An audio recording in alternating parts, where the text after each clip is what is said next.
Hi, my name's Jake Myers, and I've spent the past 5 years dedicating my life to experimenting and researching different lifting and dieting principles to find out what actually works. I've been able to transform my physique successfully, along with helping many others transform theirs. Over these past years, through multiple cutting and bulking phases, I've been able to put on 25 to 30 pounds of lean mass. And believe me, I've made many mistakes. So today, I'll lay out a detailed guide on exactly how to execute your bulk properly and some tips along the way that will make everything go more smoothly. First, let's begin by defining what even is bulking. Bulking is simply just when you eat in a surplus, or in other words, whatever you're eating right now to maintain your current weight, you would just eat a little bit more than that to gain weight. But before I get into how we make sure the weight that we're putting on is muscle rather than fat, I want to address a rumor about bulking that a lot of people are falling for.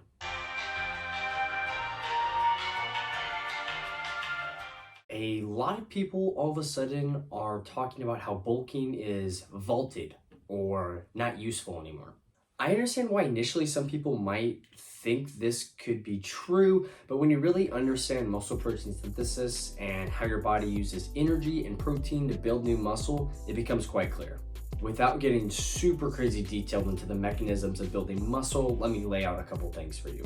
Number one is muscle protein synthesis, or MPS. This is how the body uses the building blocks of protein, or amino acids, to use them to build muscular tissue. The more active and the longer duration that MPS is going on, the more muscle someone will build.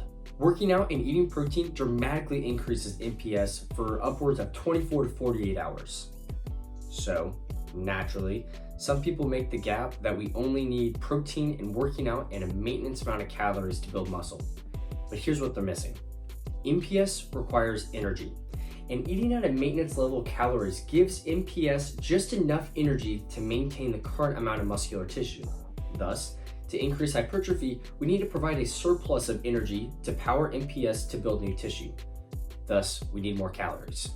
Although it is possible to build some muscle while in maintenance calories, it's so ridiculously slow, and it would be much more efficient and effective just to go through seasons of bulking and cutting. So now that we understand that we do need a surplus to put on muscle more efficiently, how do we maximize muscle gain while minimizing the fat gain? The answer lies in the size of the surplus. There seems to be a sweet spot in giving your body enough energy to fuel more MPS without adding excessive amounts of body fat. This amount of calories is around 250 to 500 calories above maintenance. This is about a half to 1 pound of body weight gain per week. Anything less than half a pound a week is really hard to track because of things like water weight fluctuations and stuff. And anything more than a pound a week seems to just put on an excessive amount of body fat without any extra muscle gain advantage. Fat gain is inevitable when bulking, but it's not a bad thing or something to be scared of. If you bulk correctly with the proper surplus size, then you shouldn't gain too much fat at all. However, nonetheless, it still will be fat gain. But an important thing to note is the rate at which muscle is built versus the rate at which fat is lost. Muscle building is far slower than fat loss, which is why it makes sense to fuel your body for muscle gain while losing a little bit of leanness temporarily to put on the most amount of muscle.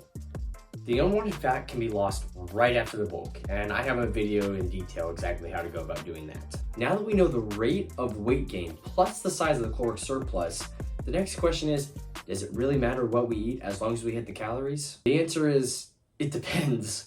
If we take dirty bulking to the extreme, the issue with this is processed food typically lacks the micronutrients and vitamins we need to be overall healthy and perform at our best in our lifts.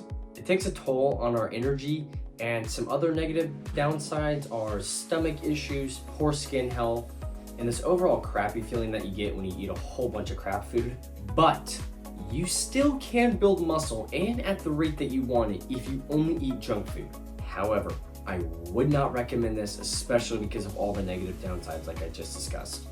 On the other hand, eating 100% clean foods, while better for your health, is extremely difficult to stick to. Many social gatherings you're gonna have to skip, it's gonna feel very restrictive, and eventually the diet's just gonna get very boring and bland. That's gonna push you over the edge and potentially result in a crazy cheating day, if not days. My recommendation is around a 70% clean eating to 30% dirty eating. This allows you to get all your vitamins and micronutrients in while also allowing some fun foods and help with sustainability.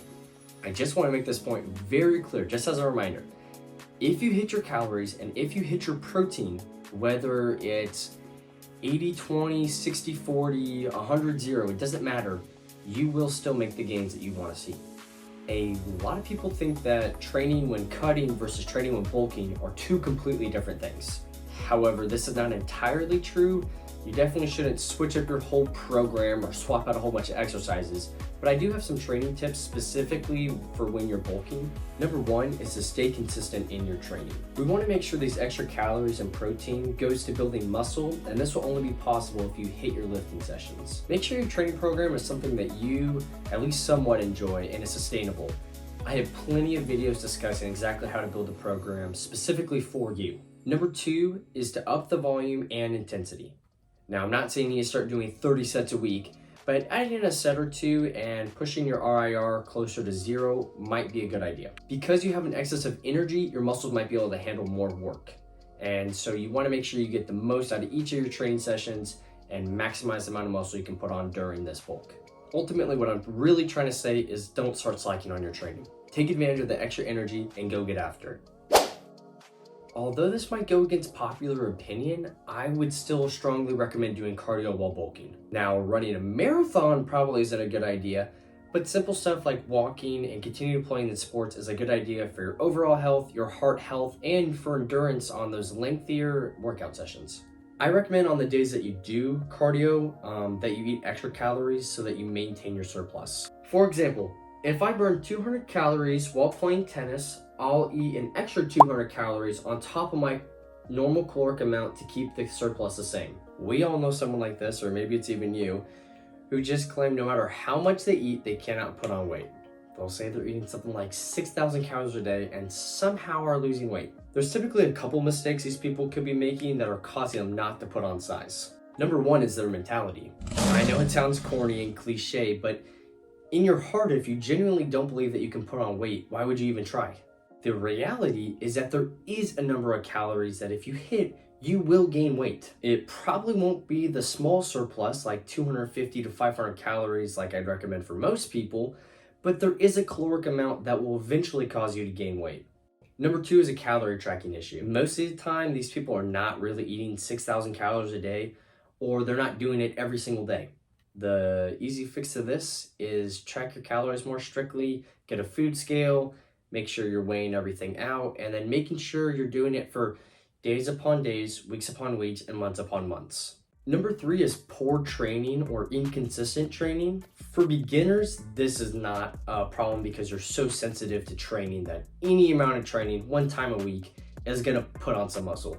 But as you move on to intermediate and especially advanced, inconsistent training and poor training will cause you not to put on as much muscle as you possibly can. Some tips I have for you if you fall into this hard gainer category is eating very calorically dense foods, just meaning foods that are not very filling and have a lot of calories. Now, I'm only speaking to hard gainers right now, but you might want to shift from the 70-30 to maybe 60-40 for clean versus dirty eating. It's very hard to eat a lot of clean food, and for someone, typically hard gainers, are not very prone to putting on fat and just need the extra calories, junk food is a great way to get more calories. So for specifically only hard gainers, I would recommend shifting the percent to more 60-40, ensuring that you still are getting your micronutrients and hitting your protein.